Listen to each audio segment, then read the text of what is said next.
Did you get a tax refund this year? Maybe you got a couple of $1,000s from the IRS and you're wondering how best you can invest it. In this video, I will share 3 smart ways you can invest your tax refund money. Tip number 1, buy I-bonds. If you don't really have any use for your tax refund money, you've paid off your high interest rate debts, you have enough money in the bank, think about buying I-bonds. I-bonds are savings bonds backed by the federal government, and the I stands for inflation, and the higher the inflation, the higher the interest rate you get from your I-bonds investment. If you buy I-bonds between May and October 2022, you're gonna get 9.62% guaranteed by the federal government. You can't get any better than that.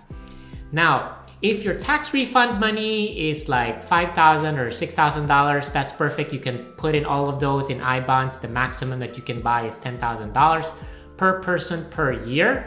The only thing you need to think about is you cannot take out your I-bonds when you buy it for the next 12 months. It's locked in. It's like a 1-year CD. And if you sell it in less than 5 years, you're gonna forfeit 3 months worth of interest. Where can you buy I-bonds? You can only buy I-bonds at treasurydirect.gov. The second smart way you can think about for your tax refund money is invest in an index fund. Since we're talking about investments, why don't we just look at one of the greatest investors of all time, what he is personally doing with his own money. And I'm talking about, you guessed it, Warren Buffett. Warren Buffett is my investment idol. I've read a ton of his books.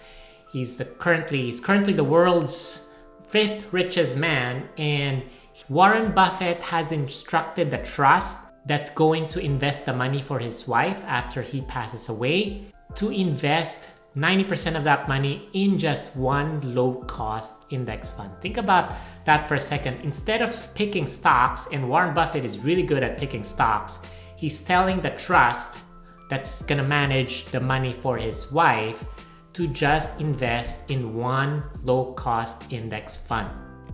And you're probably wondering, why is that? Well, time and time again, studies have shown that if you put your money in a high-cost mutual fund, you know those fancy mutual funds that's gonna promise you market-beating returns. Well, in actuality, more than 80% of them, sometimes even 90% of them, actually underperform in a span of 10 or more years.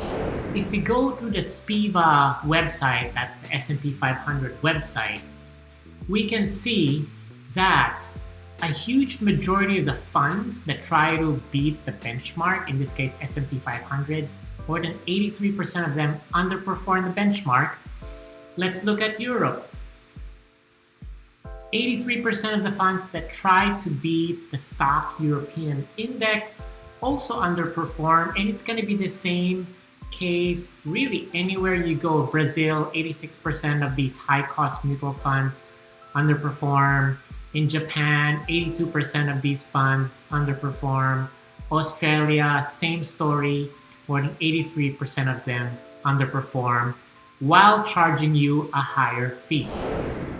If you'd like to learn more about index funds, check out our video on Fidelity Index Funds for beginners. Tip number 3, what to do with your income tax refund money. Let's say I've managed to convince you to put your tax refund, invest your tax refund in a low-cost index fund. Now you might ask, should I just shove it in and put it in a brokerage account? Well, let's say you do that. Let's say you got $2,000 worth of tax refund. You put it in a low-cost stock index fund in a brokerage account, and you manage to turn it into $10,000 because you're that great of an investor.